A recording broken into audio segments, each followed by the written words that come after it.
Anzi amazina nitwa David Rukundo. My name is Rukundo David. Umukristo muri urusengero guhera 2014. I'm a born again Christian in this church since 2014 kugeza n'ubu. until now, Cyangwa se kugeza Kristo agarutse. or until the coming back of Jesus. Nari maze iminsi nahari. So I've been absent guhera mu kwezi kwa gatandatu. From June. Kwa munani naje nari ko sinashobora kuza guterana namwe. So in August I came back in Rwanda, but I failed to come to the service. Ariko ndashimana ko ishoboje uyu nguyu ngabasha guterana n'iteraniro numvaga mbakumbuye. But now I thank God that He has allowed me to gather with the church because I missed you. Nsigaye mba mu gihugu cya Uganda. Nowadays living in Uganda. Kubatari babizi ngira ngo mubimenye. I tell this to those who didn't know. Karabakimamagara rimwe na rimwe bansaba service mu kazi nakoraga ariko nkababwira ngo ntabwo ngihari. So there are some people who are still calling me asking for the service of the former job of mine, but I answer them that I'm no longer working in that career.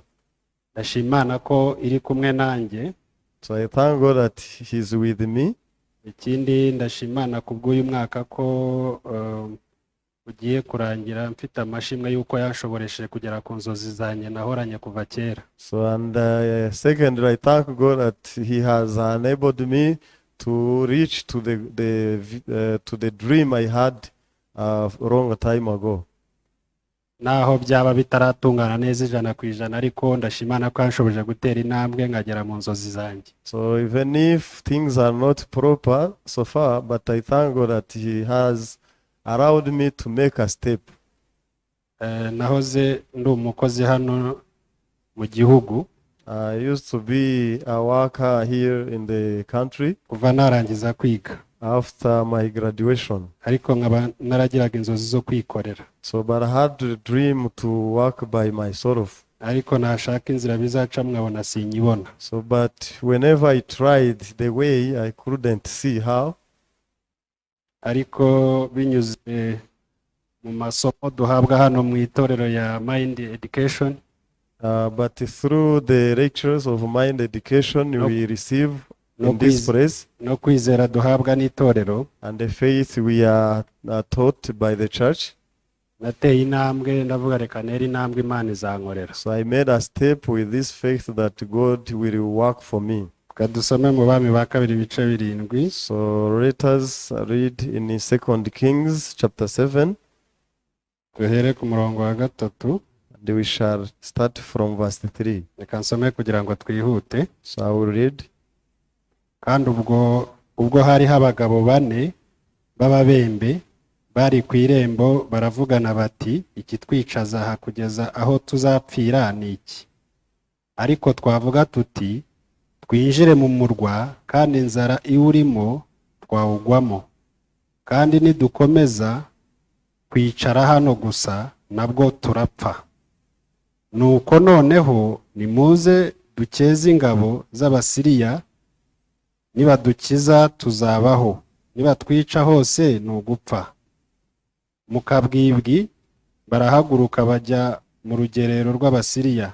Bageze aho urugerero rw'Abasiriya rutangirira basanga nta muntu rurimo, kuko Uwiteka yari yumvishije ingabo z'Abasiriya ikiriri cy'amagare n'icy'amafarashi n'icy'ingabo nyinshi, bituma bavuga bati yemwe umwami w'Abisirayeli yaguriye abami n'abaheti n'abami ba Egiputa ngo badutere. Baherako barahaguruka nimugoroba bari mu kabwibwi, bata amahema yabo n'amafarashi yabo n'indogobe zabo uko urugerero rwakabaye, barahunga ngo badashira. Nuko abo babembe bageze aho urugerero rutangirira, binjira mu ihema rimwe, bararya baranywa, akuramo ifeza n'izahabu n'inyambaro, baragenda barabihisha. Baragaruka binjira mu rindi hema, bakuramo ibindi baragenda barabihisha. Hanyuma baravugana bati ibyo tugira ibi si byiza, kuko uyu munsi ari umunsi w'inkuru nziza, tukicecekera. Niturinda ko bucya tuzagibwaho n'urubanza. Nuko nimuze tugende tubwire abo mu rugo rw'umwami. Yesu ashimwe. Amen. Nabayeho mfite inzozi zo kwikorera, ariko nta kwireba nkabona biragoye, abona nta nzira ihari. So I lived with the dream of doing my own business, but I couldn't see the way. Ibyo byanteraga guhora nta munezero mfite, byanteraga guhora mbabaye kandi nkora mpembwa nta kibazo. So and this made me to live with sorrow, even if I was being paid. Byanteraga gukora akazi ariko nimba nishimye nakishimiye.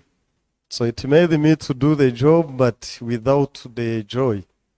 Byatumaga nkora mvunika kandi abo nkorana nabo mbona batavunika, kubera ko ibyo bakoraga byari umuhamagaro wabo, ariko je mbona nari mu muhamagaro wanje. So I used to be tired some, even if others could be doing the job joyfully, but for me I didn't take it as my calling.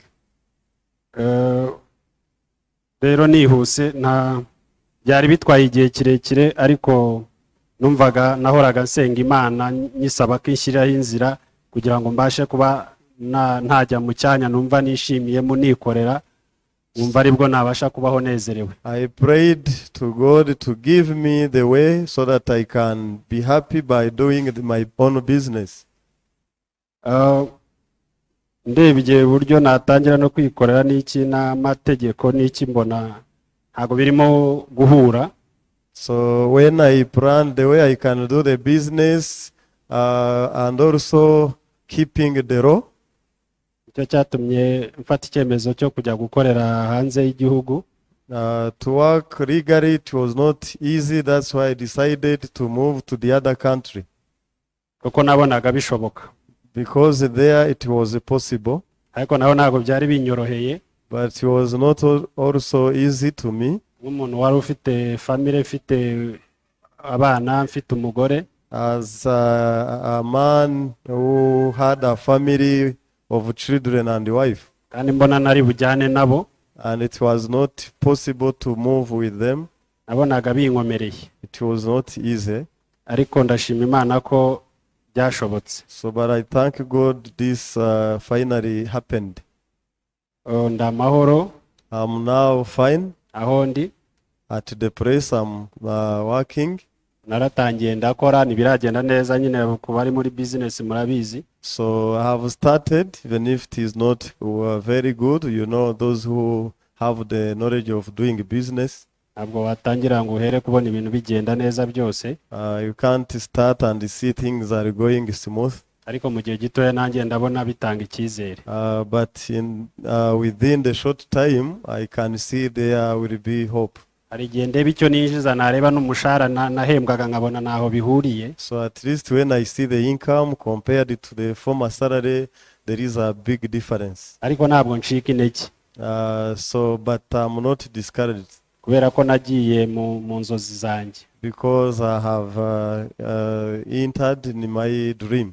Numva bishimishije kuruta ibyo nakoraga, nubwo narabona umusaruro ushobora kubungana n'icyo ninjizaga ku kwezi. So I can say it's better than the job of before. Hano tumaze gusoma. So these verses you have read.